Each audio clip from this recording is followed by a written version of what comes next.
नमस्कार, मैं साइमा खान स्वागत करती हूं अपने इस खास शो भारत एट कान में। हर साल फ्रांस के फ्रेंच रिवेरा में आयोजित होने वाला कान फिल्म महोत्सव कई वजहों से सुर्खियों में रहता है, जहां दुनिया भर का बेहतरीन सिनेमा और सिनेमाई हस्तियों का जमावड़ा नजर आता है।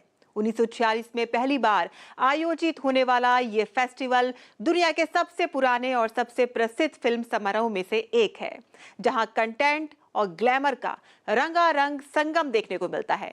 भारत भी हर साल इस फेस्टिवल में अपनी मौजूदगी दर्ज कराता आया है और इस बार भी पहली बार होने वाले भारत पर्व द्वारा भारतीय सिनेमा के साथ साथ भारतीय संस्कृति की आभा विश्व पटल पर अपने जलवे बिखेरती नजर आई।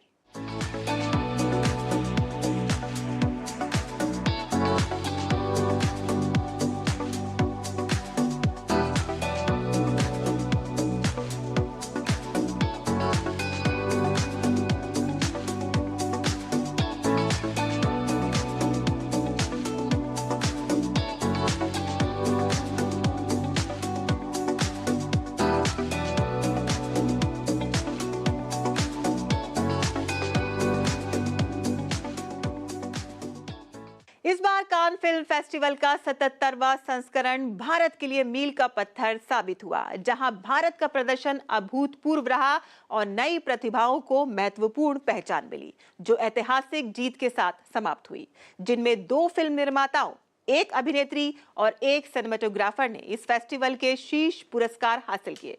पायल कपाडिया द्वारा निर्मित All We Imagine as Light 30 वर्षों बाद ऐसी फिल्म बनी जो इस फेस्टिवल के सर्वोच्च पुरस्कार पाल्मे डियोर के लिए नॉमिनेट हुई और बल्कि फेस्टिवल का दूसरा बड़ा पुरस्कार ग्रैंड प्रिक्स हासिल किया। वहीं अभिनेत्री अनुसुईया सेन गुप्ता ने अनसर्टन रिगार्ड श्रेणी में सर्वश्रेष्ठ अभिनेत्री का पुरस्कार हासिल किया।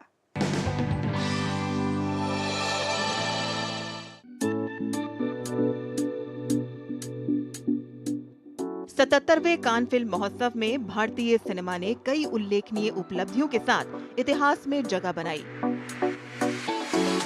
जहां निर्देशक पायल कपाडिया की film All We Imagine is Light ने प्रतिष्ठित ग्रैंड प्रिक्स पुरस्कार जीता, जो महोत्सव का दूसरा सबसे बड़ा सम्मान है।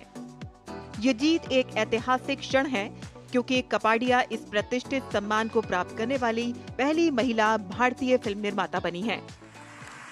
फिल्म के प्रीमियर के बाद इस फिल्म को 8 मिनट का स्टैंडिंग ओवेशन भी मिला था।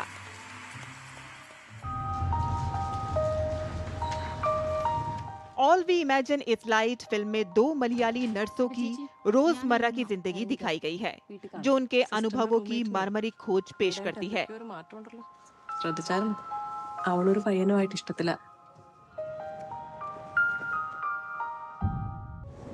ये फिल्म इस समाज में महिला होने, एक महिला का जीवन और उसकी आजादी जैसे मसलों पर बात करती है। फिल्म में कनुकू श्रुति, दिव्या प्रभा, छाया कदम, ऋतु हरुण और अजीज नेदुमंगड़ जैसे एक्ट्रेस ने काम किया है। लास्ट टाइम कभी फोन किया था उसने? 1 साल से ऊपर हो गया। कान फिल्म फेस्टिवल में सम्मानित पाल्मे डियोर के लिए फिल्म का नामांकन, कान में सर्वोच्च पुरस्कार हासिल करना इस फिल्म की कलात्मक और सिनेमाई उत्कृष्टता को रेखांकित करता है।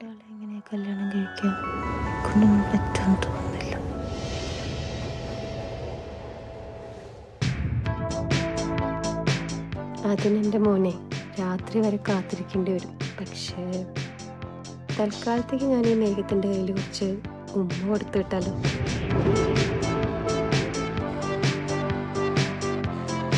ഈ ഭാവിയെ പറ്റി ചിന്തിക്കാറുണ്ടോ? मंच पर अवार्ड लेने पहुंची पायल कपाडिया ने इस अवार्ड के लिए आभार जताते हुए कहा, ये 3 महिलाएं हैं जिन्होंने मुझे बहुत कुछ दिया है। फिल्म में भी इन्होंने एक परिवार की तरह योगदान दिया है और इसे अपना बनाया है। आप सभी का धन्यवाद। Because without them, I don't think this film would have been possible. It's 3 women who have given me so much and we really contributed to the film like a family and made it their own. So thank you, ladies.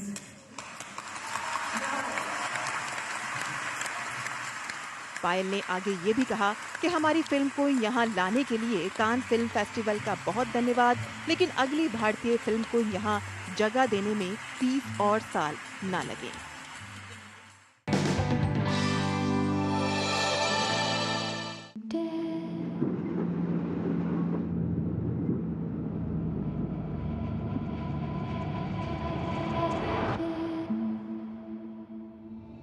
सतहत्तरवें Cannes film festival के आखिरी दिन भारत की झोली में दूसरा award डालने वाली बनी एक्ट्रेस अनुसुईया सेन गुप्ता। कपड़े उतार। कुछ नाम वाम है तेरा? देविका। जिन्होंने अनसर्टन रिकॉर्ड श्रेणी में द शेमलेस में अपने शानदार प्रदर्शन के लिए सर्वश्रेष्ठ अभिनेत्री का पुरस्कार हासिल किया। ये पुरस्कार जीतने वाली वो पहली भारतीय अभिनेत्री बनी और अपना नाम इतिहास में दर्ज करा गई। नहीं मिलेगा। पर एक रास्ता है। हमसे पैसे निकलवाने आई हो?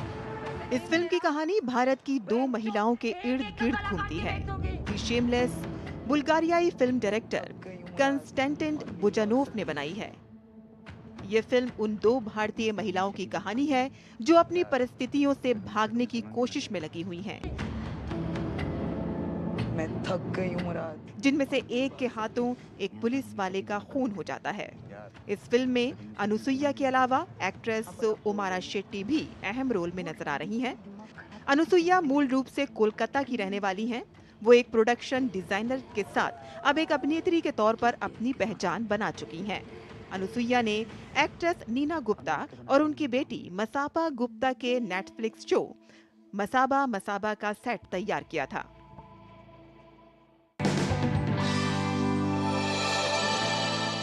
और अब बात करते हैं कान फिल्म फेस्टिवल के लास्ट इन सेक्शन की, जिसका उद्देश्य दुनिया भर के फिल्म इंस्टीट्यूट के छात्रों द्वारा बनाई गई फिल्मों को मान्यता देना है। और यहाँ भी बाजी मारी भारत में फिल्म निर्माण और अभिनय की बारीकियां सिखाने वाली अग्रणी संस्था FTII पुणे के छात्र ने।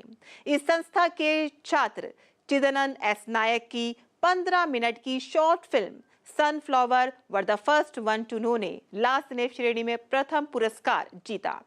यूं तो FTII के कई छात्र कान फिल्म फेस्टिवल में कई पुरस्कार जीत चुके हैं, लेकिन पहली बार था कि 1 वर्षीय टेलीविजन कोर्स के किसी छात्र द्वारा बनाई गई उनकी प्रोजेक्ट फिल्म ने यह अवार्ड हासिल किया है।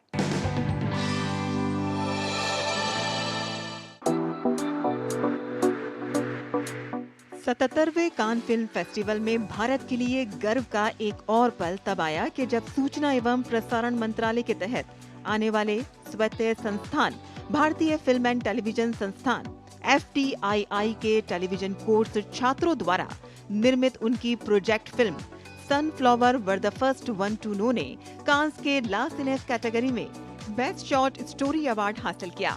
इस फिल्म का डायरेक्शन चिदनन S नायक ने किया है।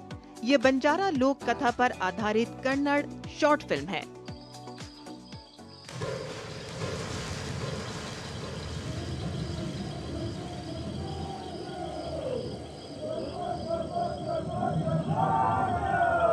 इस फिल्म में एक बूढ़ी महिला द्वारा मुर्गे की चोरी को दर्शाया गया है, जो उसके गांव को कभी न खत्म होने वाले अंधेरे में डाल देती है। Sunflower were the first one to know 16 minute की एक शॉर्ट फिल्म है।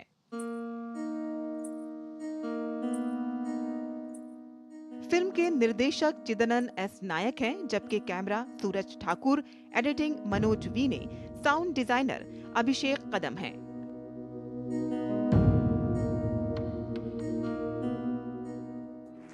कान फिल्म फेस्टिवल की लास्ट इन श्रेणी युवा फिल्म प्रतिभा को समर्पित है। ये अवार्ड इसलिए भी खास है कि जहां दुनिया के फिल्म स्कूलों से आई 2200 से ज्यादा शॉर्ट फिल्मों में से मात्र 18 फिल्में शॉर्टलिस्ट हुई थी और इस श्रेणी में जगह बनाने वाली ये एकमात्र भारतीय फिल्म होने के साथ ही पहली कन्नड़ भाषा की फिल्म बनी। Sunflower were the first one to know को प्रथम पुरस्कार के लिए 15,000 यूरो यानी कि लगभग 13 लाख रुपए का सम्मान हासिल हुआ है। This film was very challenging. And I would like to thank you, Churi, and everyone from the CineF and my fellow filmmakers here. I just don't know what to say, but thank you so much. ला सिनेफ प्रतियोगिता का तीसरा पुरस्कार मेरठ की मानसी महेश्वरी की animation film बन्नी hood ने अपने नाम किया। मानसी महेश्वरी की बन्नी हुड ब्रिटेन में राष्ट्रीय फिल्म एवं टेलीविजन स्कूल NFTS की एंट्री थी। महेश्वरी की बन्नी हुड NFTS में बनाई गई 9 मिनट की एनिमेशन फिल्म है।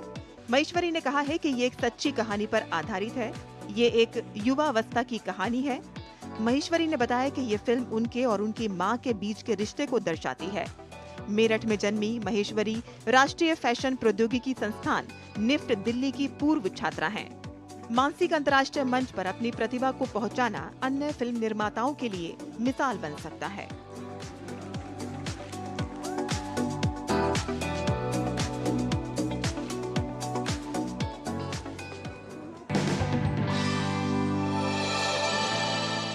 प्रसिद्ध भारतीय सिनेमेटोग्राफर संतोष सीवन को उनके कार्य की असाधारण गुणवत्ता के लिए कांस फिल्म फेस्टिवल में प्रतिष्ठित पियरे एजिनिक्स ट्रिब्यूट पुरस्कार से सम्मानित किया गया। वो ये सम्मान हासिल करने वाले पहले एशियाई बने। पद्मश्री संतोष सीवन अपने काम के लिए नेशनल और इंटरनेशनल कई अवार्ड जीत चुके हैं। वहीं सम्मान देने से पहले उनके काम की एक शॉर्ट फिल्म भी चलाई गई और सभी ने उन्हें स्टैंडिंग ओवेशन दिया।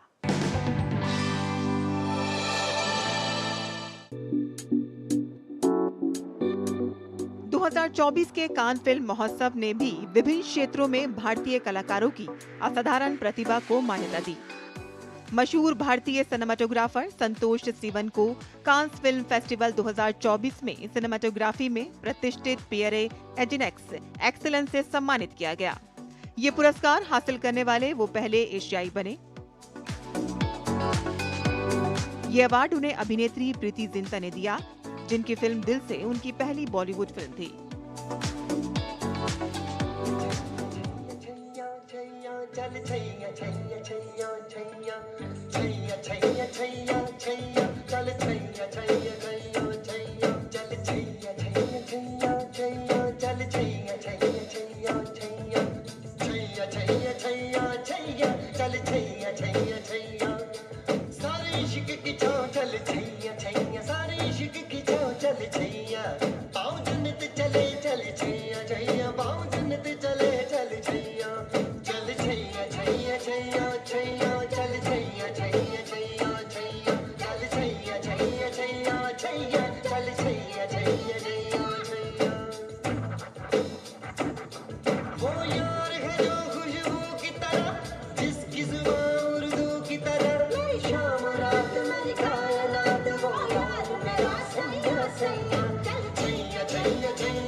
Thank you so much. This has been one of the most awesome time I've had in my life.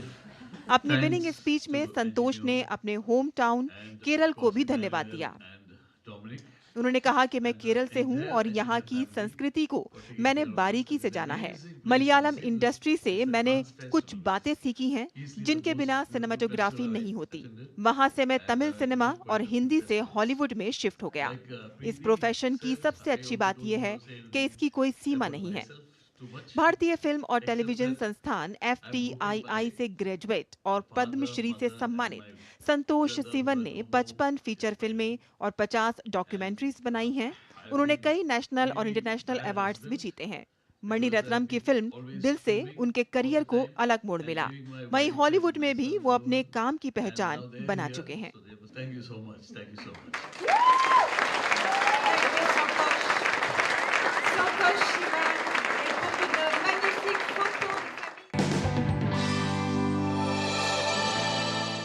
Cannes film महोत्सव की क्लासिकल श्रेणी में भी भारत का दबदबा देखने को मिला, जहां legendary film maker Shyam Benegal की 48 साल पुरानी फिल्म मंथन की स्क्रीनिंग हुई।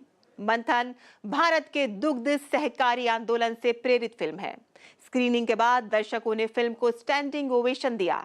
5 दशक पुरानी इस फिल्म के प्रिंट को फिल्म हेरिटेज फाउंडेशन द्वारा रिवाइव कर 4K में रिलीज किया गया है।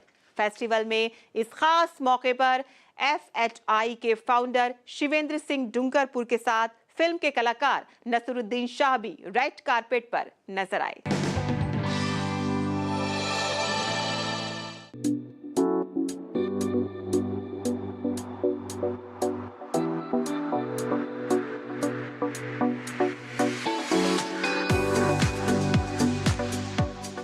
सतहत्तरवें कान फिल्म महोत्सव में क्लासिकल भारतीय सिनेमा की कलाकृति ने अपना एक अलग ही जादू बिखेरा।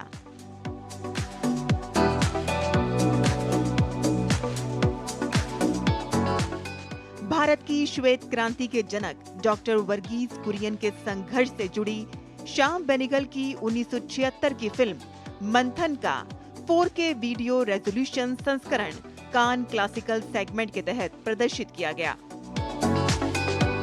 1976 की इस फिल्म के प्रिंट को फिल्म हेरिटेज फाउंडेशन द्वारा रिवाइव कर इसे हाई क्वालिटी की स्क्रीनिंग योग्य बनाया गया है।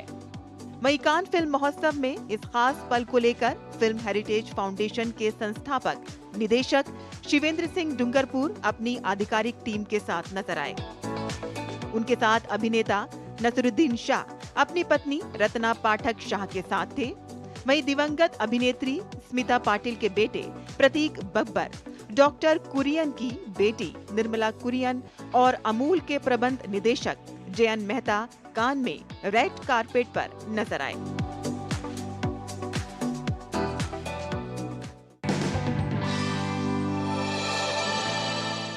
मंथन फिल्म के बनने की कहानी अपने आप में बेहद दिलचस्प और प्रेरणा से भरी हुई है। वहीं इस फिल्म के निर्देशक श्याम बेनेगल ने मंथन के निर्माण से जुड़ी यादों को फिर से ताजा किया और बताया कि कैसे खुद किसान इस फिल्म को बनाने के लिए आगे आए और जब ये फिल्म रिलीज हुई तो किस तरह से ट्रैक्टरों और बैलगाड़ियों में सवार होकर फिल्म देखने के लिए आया करते थे। Manthan was actually the very first crowd-funded film in our country. You know, it's amazing. It's the story of farmers of Gujarat who produce milk and supply milk to the city of Bombay. That's how it all started in Gujarat. Now the thing is that these people who produce all this milk are really not known to anyone. But their story itself is very fascinating. And that's what I really wanted to make, a film about the people who created this. And the odd part of it was Dr. Kurian, who was the head of the Gujarat Cooperative Milk Marketing Federation. He was also keen to have the story told, but he said, I don't have the money to produce the film. So I said, but somebody has to pay for it. He said, let me just check with the farmers themselves. And they were all so enthusiastic, They said, of course, tell us how much money we should put in. So he said, not much. Just don't pay for, give money every day in the morning and evening for the milk that you supply. and just don't take the money once. That's it. And that's what happened. So there was enough money and more to make the film. Just one day's collection, you know. And that's how we made the film. But what's fascinating about it was that this is the enthusiasm with which the people of Khera district, you know, were so excited about a film, their story, about their story and so on. And they were all in it. They all wanted to be part of it. They wanted to help, you know. So it was like a dream, you know, making a film like Manthan. So I had no problems at all. And it was quite fantastic. And Dr. Kurian, of course, being the kind of person he was and his capability, you know, is a very resourceful person. He said, listen, I'm not putting a penny into this picture, but if the farmers want to put money, that is their business, which they did. And then what is more, they were also the primary audience of the film. You know, so when I said, how are we going to release the film? He said, you're talking about release? What do you mean release? It will definitely be released, but how? Who's going to pay for the release? He said the farmers themselves will pay for the release. You know? And who's going to watch the film? It's the farmers themselves are going to watch the film. So that's what happened. It was amazing, you know, when the film opened. It opened in, I don't remember how many cinemas, but all over Gujarat. And when it opened, and then farmers used to come, like say for instance, used to come to Ahmedabad and Vadodara to see the film, their film. And you had these strange sight of people coming in bullock carts, coming in or any kind of vehicle that they could get, or even on foot. And you would have the crowded places like, you know, Vadodara had so many people, you know, not from there. Similarly, Ahmedabad, they would all come because they wanted to see their film. So, you know, because I was very worried when I first made the film. I said, who will see this film?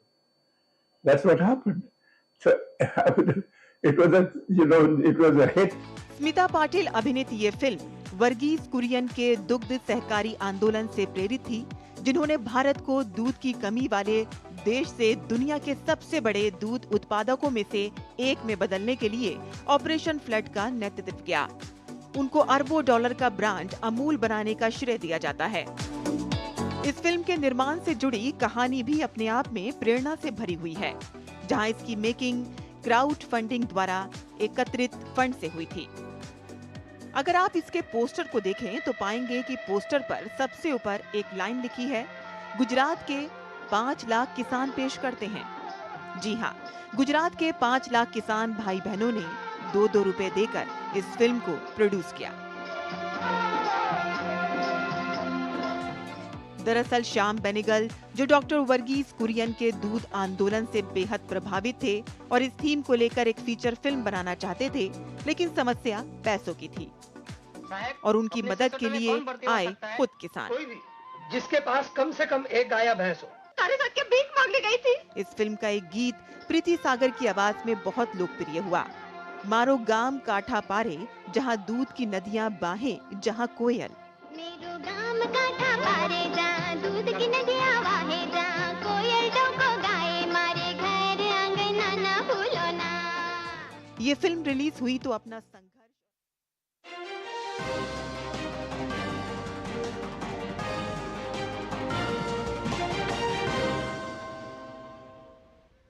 नमस्कार, DD news पर आप